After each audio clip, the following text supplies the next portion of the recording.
CBS News political director Fin Gomez joins us now. Fin, good to see you here. What are you hearing from Trump's inner circle about this win? Are they like, we told you so, or are they like, phew? I think it's a combination of the two, but a lot more of the first one. It's a lot of I told you so. This was coming. We had a good read on the working class voter in this election cycle, and also just focusing on two core issues that you talked ad nauseum about throughout this election cycle, and that's immigration and inflation, right? And I think that their inroads, especially with Latino working class voters, Latino male working class voters, Lindsay and Doug, you have to go back to 2004 when George W. Bush won with 44% of the Latino vote in that election to really compare. That's like 20 years, right? And so they feel that there's been a realignment with the political structure now, the political landscape, especially now that they believe that they have the Latino voter in their coalition. This is something that we have not seen, and frankly, in 20 years.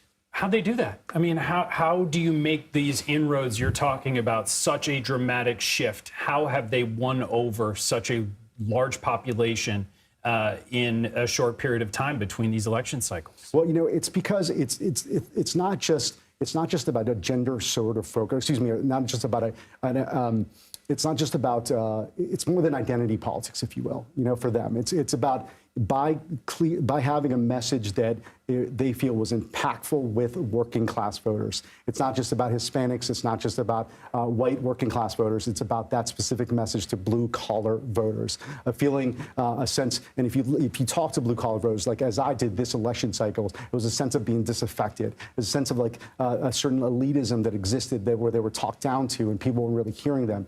You know, inflation still existed. It really impacted their pocketbooks. And with that message, it was delivered. And it's not just, you know, the focus was not just on the high percentage of Latino voters, but specifically Latino male working class voters. You saw that in the exit polls. 54% of Latino males supported Donald Trump. And I think that is something that they could really run with and feel they have, and gives them a mandate, right?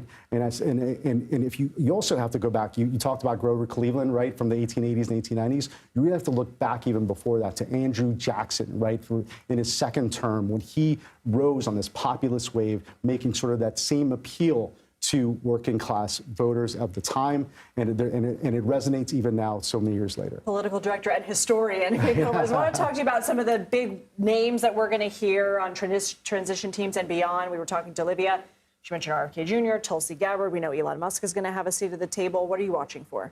Well, I mean, that's the thing. I mean, there were some key moments, key issues that they were focused on, right? Some of these aspects, some of the proposals that they have that we've heard about. I mean, will that really be popular when it's actually implemented? Olivia brought up the removing the fluoride out of the water. Dentists are going to love it.